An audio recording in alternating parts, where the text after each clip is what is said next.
On this episode of the podcast, I have with me Raj Madan. He is the Chief Digital and Information Technology Officer at Arcutis Biotherapeutics. We're going to be talking about how to build teams that are empowered. I'm going to touch on, high-performing teams, how they use Agile, obviously thinking about the customer before we get into software, and also how leadership helps build teams that are empowered. Obviously, that's a big component of this. Raj, thanks for being on the show. Absolutely. Thank you, Amir, for having me today. Absolutely. So let's start, I guess, at the top. Let's have everyone kind of understand what Arcutis does and also just what are you responsible for in your role there? Yeah, absolutely. So Arcutis is a biotechnology company. So we've been around for about 6 years or so at this point. We are specialized in the medical dermatology space. So we are working on developing topical creams and topical foams for the treatment of diseases like plaque psoriasis, other diseases like atopic dermatitis, and then there's a few others that we have in our pipeline as well. So, we're in the business of providing products to our patients that are extremely innovative. There has been, not as much innovation in the medical dermatology space over the last, few years or so. And we really want to provide a set of products that are safe and efficacious at the same time. So that's been a part of our mantra and why we're in business. Awesome. And your responsibilities there? Yeah, my responsibilities. So I'm the Chief Digital and Information Technology Officer. So I wear sort of two hats. One is to ensure that all of our foundational systems, all of our business applications are in place, have been built, are humming, and are operational for the entire enterprise. So this covers all of our functions, whether it's our commercial functions, our R&D functions, making sure that they have some of the core, business systems and the core technology to do their day-to-day jobs. Beyond that, we also make sure that we focus on end user productivity tools. So, things like Outlook, things like email, things like, how do we do video conferencing, for instance? How do we, collaborate and engage with each other? So there's sort of a set of tools and technologies around that. Cybersecurity is, my most important, priority, let's say, as it is for other sort of, CIOs out there. And so the second part of my job, which is sort of the digital aspect of it, is to look for opportunities to transform, our organization as well as to bring value to our stakeholders, whether it's our patients or our physicians through digital technologies and digital solutions. So a few examples of those is how do we accelerate some of our clinical trials? How do we accelerate, getting our product to our end patients and make sure that they get the best outcomes from our product by staying on the therapy and using digital solutions to ensure that, for instance. Awesome. I mean, it sounds like you kept busy. So I appreciate you making some time to come on and sharing with us and talking about empowering and building teams that are empowered. I think it's a great topic.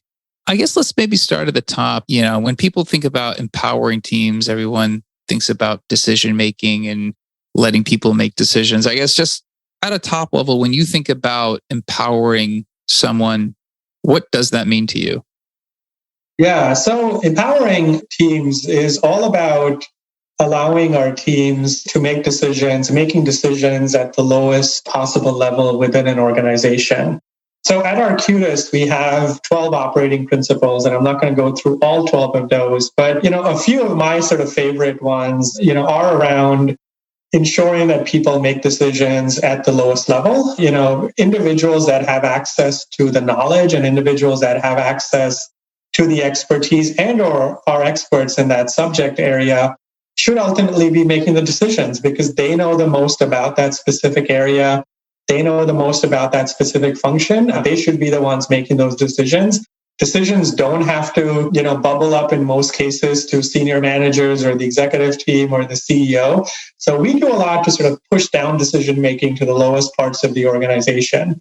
One of our other, sort of key operating principles is around empowerment and accountability. So we empower our teams to really, make the right decisions, obviously by keeping the patient in mind. But, we hold them accountable at the same time. So, empowerment comes with responsibility. It comes with accountability. So we look to strive that balance.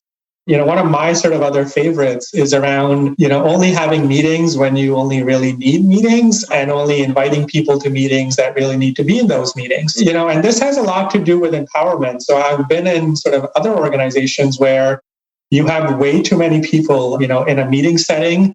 And ultimately that slows down your decision-making process because you're trying to get, input, you're trying to do sort of, what is called consensus-based in decision-making. Whereas here we have meetings that are absolutely only necessary and we're clear on who the decision maker is and we distinguish that from the decision evaluator. So there's always only one decision maker. There's multiple individuals that might help evaluate that decision, but we give individuals the empowerment and the authority to make those decisions. Obviously they get feedback from others, but by, restricting the number of people that come to those meetings, that helps us actually drive speed and agility within the organization. Absolutely. I guess maybe just to start with looking at, I think you mentioned one thing about empowerment is coupled with accountability. When you're trying to empower a team, obviously, you want them to make a decision. And maybe we can talk about this component of the accountability actually first. How do you avoid the fear of having a blame culture? Obviously accountability, responsibility, those are important, but you also want to let people know it's okay to make a mistake. That's always a difficult, balancing act. Yeah, it is a difficult balancing act. I think that one of the things we tell our employees and that we as the executive team believe on is that no one will ever be called out for doing the right thing. So we believe that we always want to do the right thing for our patients and our physicians and other stakeholders that are important to our organization. And as long as you feel that you're doing the right thing, there's absolutely no blame to be had. There's many experiments that my team runs, and not all of them are successful, and that's okay. We need to do the right thing. We need to keep trying for our patients. We need to keep experimenting for our patients and our physicians. So we really sort of, believe in this mantra that continue to do the right thing. And one of our other operating principles is that, the patient is at the center of everything that we do, right? So we want to make sure that we look at everything from a patient, perspective. And as long as we look at things from a patient perspective, you're doing the right thing. And, we continue to reward our teams if they do the right thing. And, it's okay to fail. I think, failures are the pillars of success often. Absolutely. So I guess when you're looking at, your role and obviously your management team and, having people make decisions at the lowest possible level from a cultural perspective, and I don't know if maybe it is cultural per organization, maybe it's, leadership driven. When you're trying to enable this, type of thinking, what are some of the steps that you can put in place to make sure that the people who are, you're telling, hey, make a decision, and as long as you're doing the right thing, it's okay. Like, what are those, particular steps that you go, hey, this is what really should be focusing to enable them to actually go do what we're asking them to? A few of the things that we do is we have this notion of what we call sort of building out a learning culture. We realize that, progress is better than perfection, or however the adage goes. And as long as we're continuing to learn, as long as we're continuing to get better, we want to make sure that we make decisions and we keep moving forward. And one of the things that I do with my team, very often, we actually do it on a monthly basis, is this notion of what we call a, retrospective. And this comes from sort of agile ways of working. I've seen it also been called sort of a, stand down, in other sort of terminology. But what is important is that you continue to kind of look at what worked for you and what didn't work for you in the last month or the last period. And based on that, you continue to learn and you continue to get better. So, in my experience, I think organizations that have continued to learn and continue to get better over time are the ones that ultimately end up, being successful, and their employees feel rewarded. They feel like they're coming to work and they're leaving work at the end of the day better off than they were before they started the day. And I think that's what's important in our culture, just to build that learning agility and that learning momentum into everything that we do. Awesome. I guess you mentioned Agile. It's probably good to kind of touch on that. You mentioned obviously using retrospectives. In terms of, Agile and, allowing and facilitating your teams to be empowered, What flavor of Agile do you guys run? Or maybe you could just kind of give us some context of how the actual teams are set up. Like you said, there's many sort of flavors to Agile, and we are a small organization. We're a small company. So, we're still in the process of sort of setting up product teams, setting up Agile teams. But for me, Agile is first about the mindset, and it's secondly about how you sort of organize the teams. So let me talk a little bit about sort of that mindset shift that we've started to make with our teams. The first sort of mindset shift has been around running our work or doing our work in a much more iterative way. Well, in traditional IT or technology organizations, I think we've all seen sort of 12 to 18 month IT projects that just go on and on. They don't sort of realize the value that they're supposed to realize, and by the time the project is done, user requirements have already changed and you're ready to kind of, kill that project because it didn't really meet the outcomes that you were looking, for it to meet, right?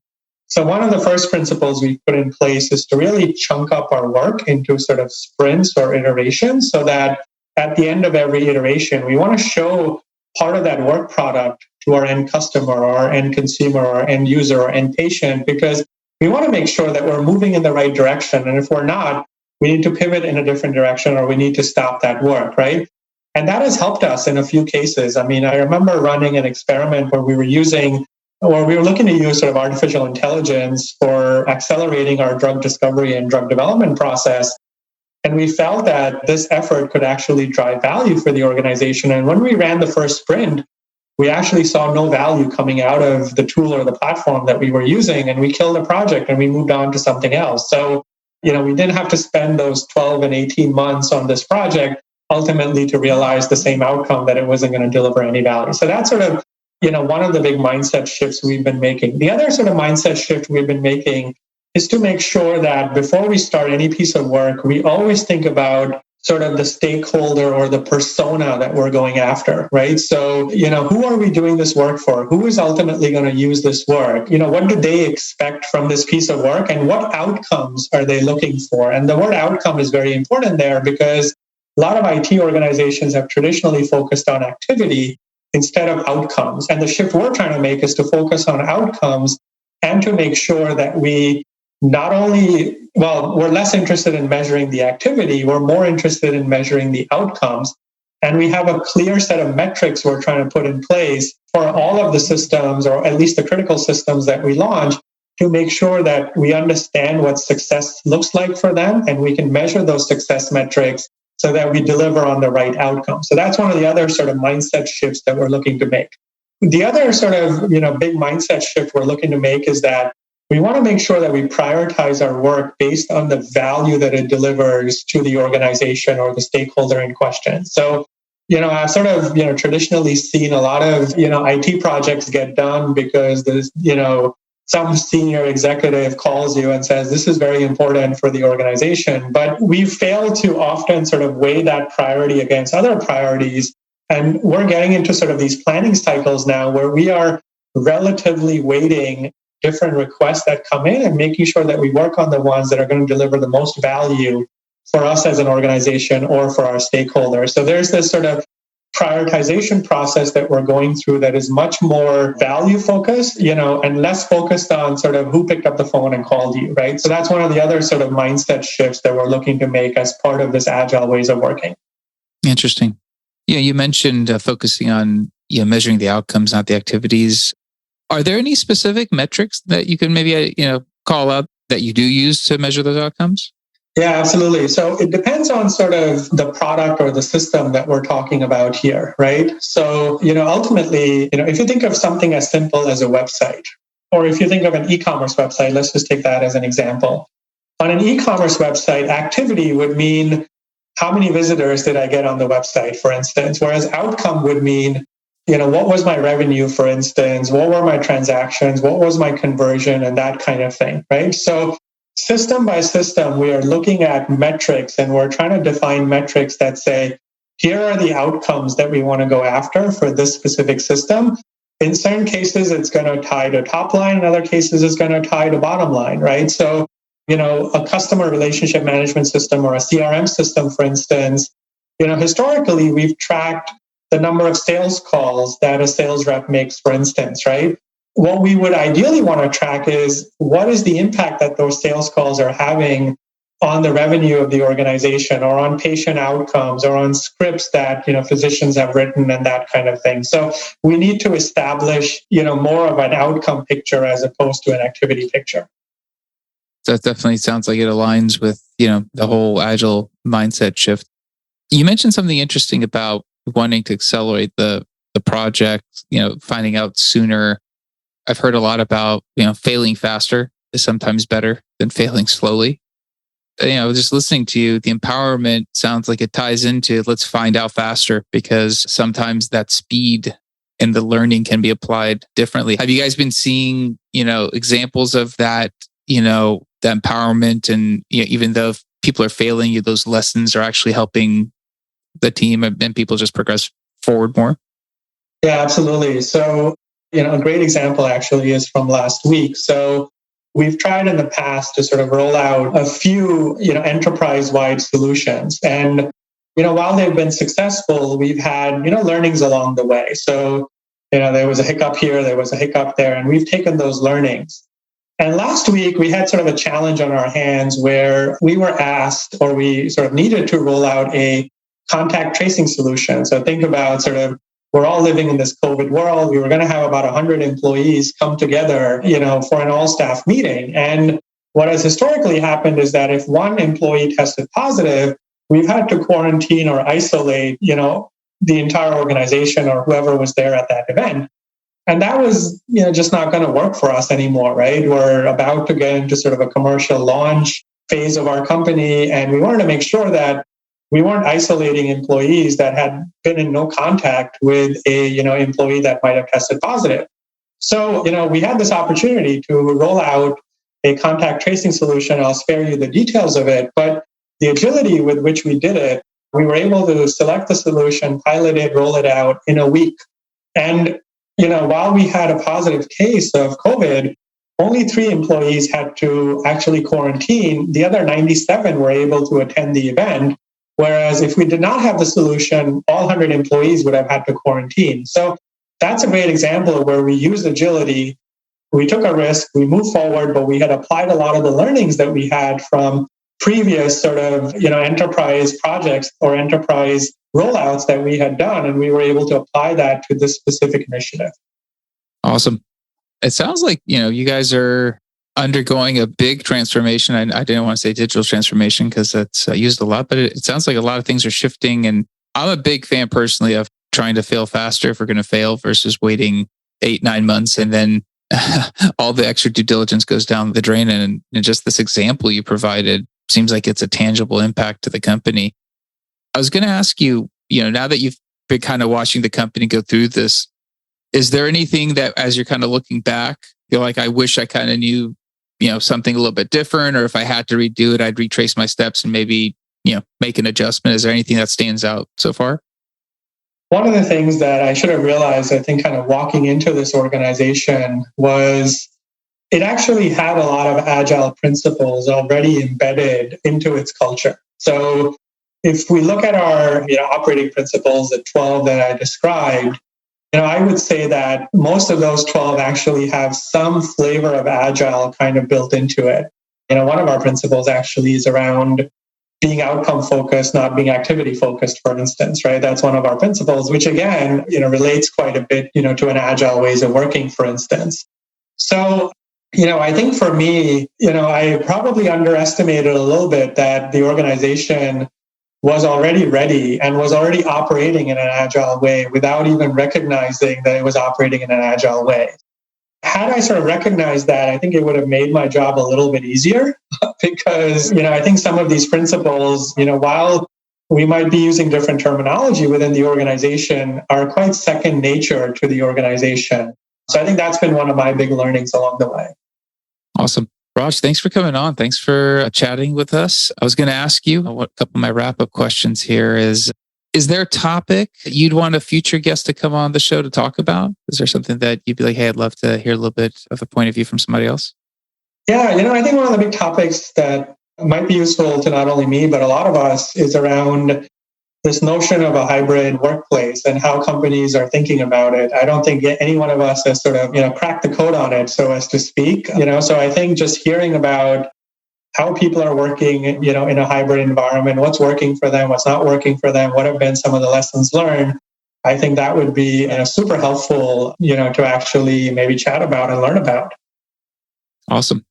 I've heard that one come up, and I'm definitely looking for people to provide me some of their insights. So if someone out there has 2 cents or has a view, hit me up. I definitely want to hear from you. I'm trying to actually collect those and maybe produce a longer podcast with different segments and have people kind of hear those point of views if we can do that. So that's a great one. And then if someone wants to reach out to you, just to talk to you about anything or just reach out for anything you talked about on the podcast, what's a good way of getting a hold of you? Yeah, absolutely. I think LinkedIn is probably the best way to get a hold of me. As much as I'm a technologist, I think I'm very interested in sort of the application of technology to specific business problems. I think that's what gets me going every morning. So if you were to reach out to me, I would just request that you reach out to me with, not only the technology that you're thinking about, but how can that technology be applied to an organization like the one I work for today. But happy to hear from you on LinkedIn. Thank you. Awesome. We'll definitely include your LinkedIn handle in the show notes. And again, thanks for being on. I appreciate your time. I appreciate your views. Absolutely. Thank you, Amr. Awesome. That's it for this episode. We'll be back again, different guest, different topic. Until next time, if you like the episode, share it with somebody that might like it as well. That's how we've been growing. Like it on wherever your favorite app that you can like it. That's how this game's been played. And we've been seeing a bump up in the ratings and rankings. And I appreciate everyone who does that. If somebody can talk about Raj's topic that he requested for somebody to do so, please hit me up and let me know. I'd love to have you on. Until next time, thank you and goodbye.